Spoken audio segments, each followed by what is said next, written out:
नमस्कार। आज के इस 5 मिनट वीडियो में हम धनिये का आउटलुक देखेंगे। देखिए, सबसे पहले अगर धनिये की बात करें तो काफ़ी बड़ा मोमेंटम हमने धनिये में देखा।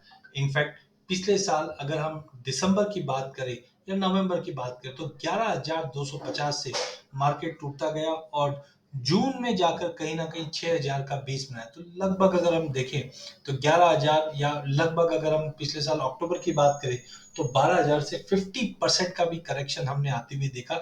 इसका मुख्य कारण था जो इंपोर्ट की न्यूज़ थी, क्योंकि जिस ढंग से हमने देखा रशिया यूक्रेन की लड़ाई के चलते रशिया से जो भी ट्रेड्स है वो वेस्टर्न वर्ल्ड ने कट कर दिए थे एंड जिसके चलते रशिया नया मार्केट ढूंढ रहा था और उसमें इंडियन मार्केट में हमने देखा कि डंप होता गया और जीरे में पहले हमने जनवरी तक तो एक गिरावट आती हुई देखी जो 8,200 तक का लेवल रहा।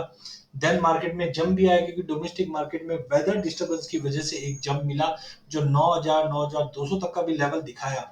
बट जिसके बाद हम देखेंगे तो हम जैसे कि जानते हैं कि फरवरी ऑनवर्ड नए माल की अराइवल, तो पिछले साल भाव भी अच्छे थे, सोइंग का एरिया भी बड़ा था, तो बम्पर क्रॉप के चलते हमने एक बड़ा फॉल आते हुए देखा जो प्राइजेस में मार्च के अंदर लगभग 7,000 का बेस बना के चलता है।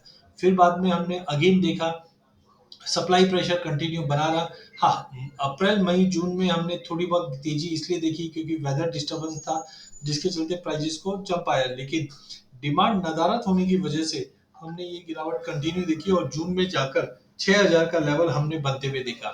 अब यहाँ से हमने देखा इंपोर्ट्स थोड़े बहुत स्टेबल होते गए, कम होते गए।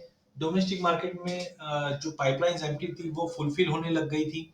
साथ में ब्लेंडिंग के अंदर ज़्यादा यूज़ होने लग गया था और लोअर लेवल के चलते जिस दिन से हमने जीरे में हल्दी में तेजी देखी थी जून के बाद, उसी के चलते धनिये को भी सपोर्ट मिला और हमने 6,000 से 8,000 का लेवल बनते हुए देखा। 8,000 पे आने के बाद डबल टॉप बना और मार्केट में गिरावट आई और गिरावट आकर 6,750 तक का लेवल हमने 20 बनते हुए देखा। यहाँ पे अब तक हम देखेंगे तो पिछले एक महीने में 9% की तेजी फिर से बन चुकी है क्योंकि अब उम्मीद है कि निचले भाव को देखते हुए फार्मर्स सोइंग कम कर सकता है या सोइंग दूसरे क्रॉप पे शिफ्टिंग हो सकती है जिसके चलते एक महीने में 9% की तेजी है।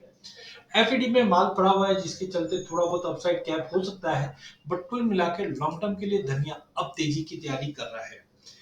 स्वॉट एनालिसिस में अगर हम देखते हैं तो पहला कि एक महीने में हमने 10% की तेजी देखी क्योंकि डोमेस्टिक डिमांड में पिकअप हुआ है, festival demand continue.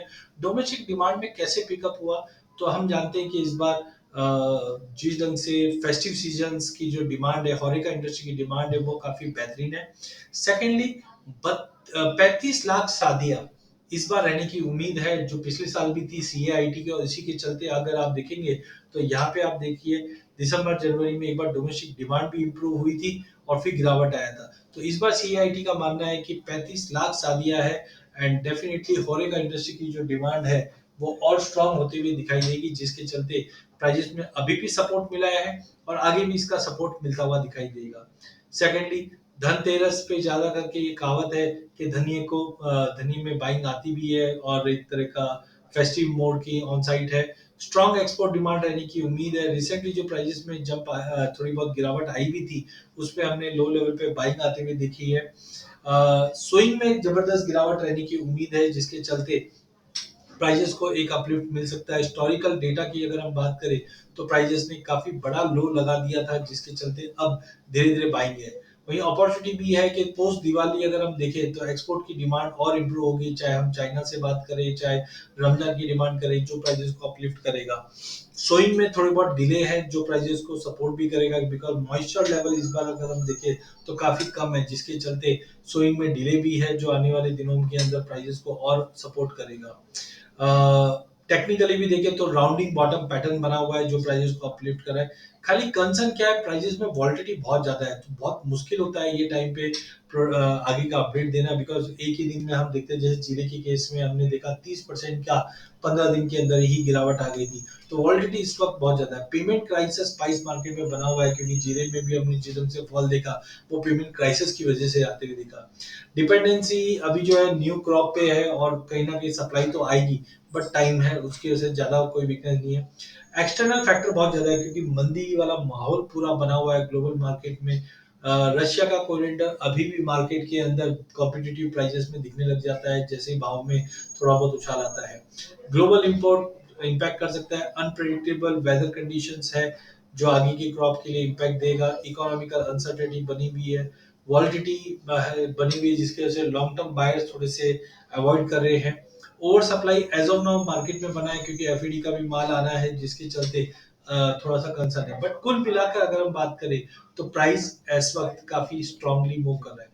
Open interest में अगर आप देखेंगे तो पिछले साल अक्टूबर में ओपन इंटरेस्ट करीबन 12,270 का ओआई था जब प्राइजेस के अंदर 12,000 का हाई लगा था। सिंस देन हमने देखा प्राइजेस में बड़ी गिरावट आई और प्राइजेस में लगभग 6,000 का लेवल जून में छूते हुए देखा और ओपन इंटरेस्ट आप देखिए कि 12,000 से घटकर ये कहीं ना कहीं ओपन इंटरेस्ट खाली 28 कहीं ना कहीं बढ़कर 28,000 तक पहुंच चुका था।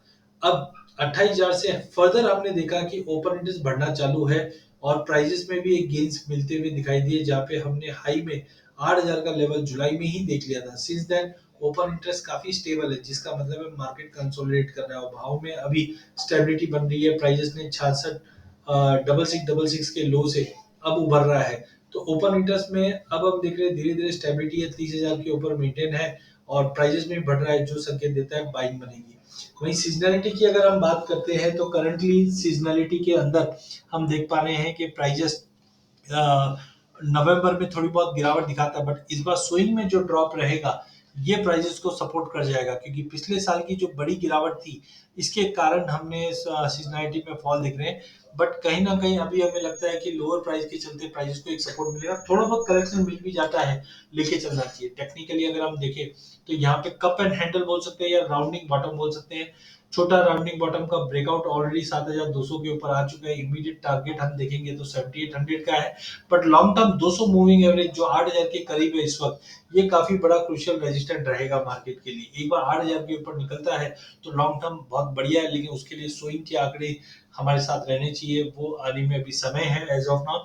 तो टाइमिंग हम बोल सकते हैं जब तक प्राइस 7,200 के ऊपर मेंटेन है 7,800 तक के लेवल हम टाइमिंग देख पाएंगे धनिया के अंदर। तो कुल मिला के धनिया लेके काम कीजिए, कहीं ना कहीं बेस बनता है। हाँ, एक बार प्राइजेस में पुल बैक देखने मिल सकता है जो करीबन 7,000 7,100 का दिसंबर वायदा मिलता है तो वहां पे लेके चलिए। अधिक जानकारी के लिए आप हमारा यूट्यूब चैनल सब्सक्राइब कीजिए। इस चैनल में हम अब तक इक्विटी कमोडिटी करेंसी के अपडेट लाते रहेंगे। वीडियो पसंद आने पे इसे लाइक और शेयर जरूर कीजिए।